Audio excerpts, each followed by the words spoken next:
कई प्रोसीजर्स हैं जो कि प्रोस्टेट में बहुत तेज़ी से आगे आ रहे हैं और बहुत से लोग इसको प्रैक्टिस कर रहे हैं और बहुत से पेशेंट्स जिनको इनके बेनिफिट्स मालूम है, वो इसका फ़ायदा उठा रहे हैं। तो जैसा कि हम अब एक नए युग में एंटर कर गए हैं जिसको कि कहते हैं कि prostate ultra minimally invasive surgical treatments का ये जो दौर शुरू हो गया है और आपने देखा होगा, सुना होगा, बहुत से लोगों ने कराया भी हुआ है। इंडिया में भी बहुत पॉपुलर हो चुका है और काफ़ी मरीज इन प्रोसीजर्स को इनका लाभ उठा चुके हैं and they are living happily. These procedures are called as collectively prostate ultra minimally invasive surgical treatments और PROMIS procedures। इसमें मेनली 4-5 प्रोसीजर्स आते हैं। एक तो इस समय जिनको यूएस एफडीए अप्रूवल मिली है, यूएस एफडीए का अर्थ होता है American food drug and administration agency जो होती है, वो बहुत ही एक स्ट्रिंजेंट संस्था है विश्व की या अमेरिका की, जो कि किसी भी ट्रीटमेंट को ह्यूमन यूज़ में आने के लिए बड़ी स्क्रूटिनाइज करती है और उसके बाद ही किसी पॉपुलेशन में या नॉर्मल आदमी को इलाज में उसको आने देती है मार्केट में। सो ये जो ट्रीटमेंट्स हैं जैसे कि यूरोलिफ्ट है, रिज्यूम है या वाटर वेपर थेरेपी है, आई टिंड इम्प्लांट है जिसको कि टेम्पररी इंसर्टेड निटिनॉल डिवाइस कहते हैं। इसके अलावा जेनफ्लो स्प्रिंग को भी अभी नया एफडीए अप्रूवल मिल गया है। प्रोस्टेट आर्टरी एम्बोलाइजेशन है। ये कई प्रोसीजर्स हैं जो कि प्रोस्टेट में बहुत तेज़ी से आगे आ रहे हैं और बहुत से लोग इसको प्रैक्टिस कर रहे हैं और बहुत से पेशेंट्स जिनको इनके बेनिफिट्स मालूम है, वो इसका फ़ायदा उठा रहे हैं।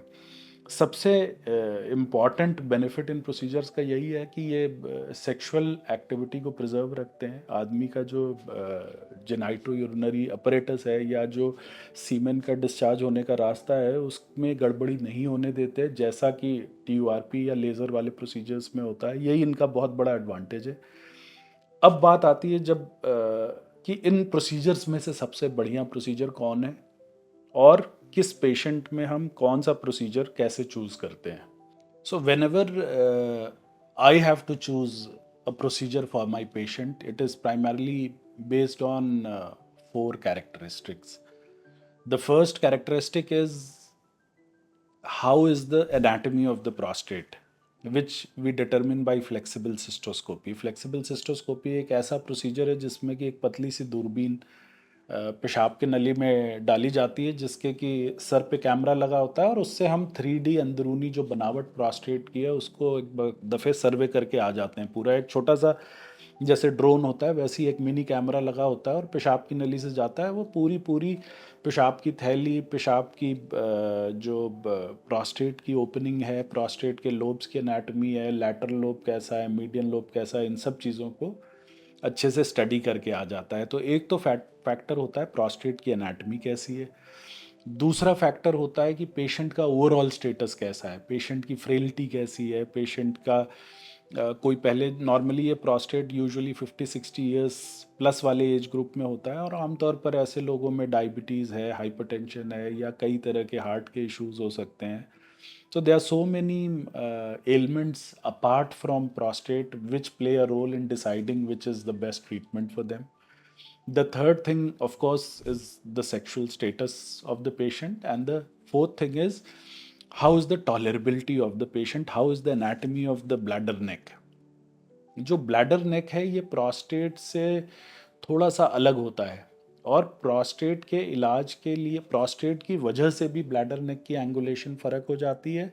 और प्राइमरली कई बार ऐसा होता है कि प्रोस्टेट और ब्लैडर नेक की बनावट ऐसी होती है कि उसका एंगल, प्रोस्टेट का साइज़ बहुत बड़ा नहीं होता लेकिन प्रोस्टेट का एंगल इस तरह का होता है जो कि पेशाब की आउटलेट में रुकावट पैदा कर रहा होता है। तो इन चीज़ों को स्टडी करना बड़ा ज़रूरी है और जैसे जैसे हम लोग का एक्सपीरियंस बढ़ रहा है we are getting better in our decision making कि कौन से पेशेंट के लिए कौन सा प्रोसीजर सबसे अच्छा है।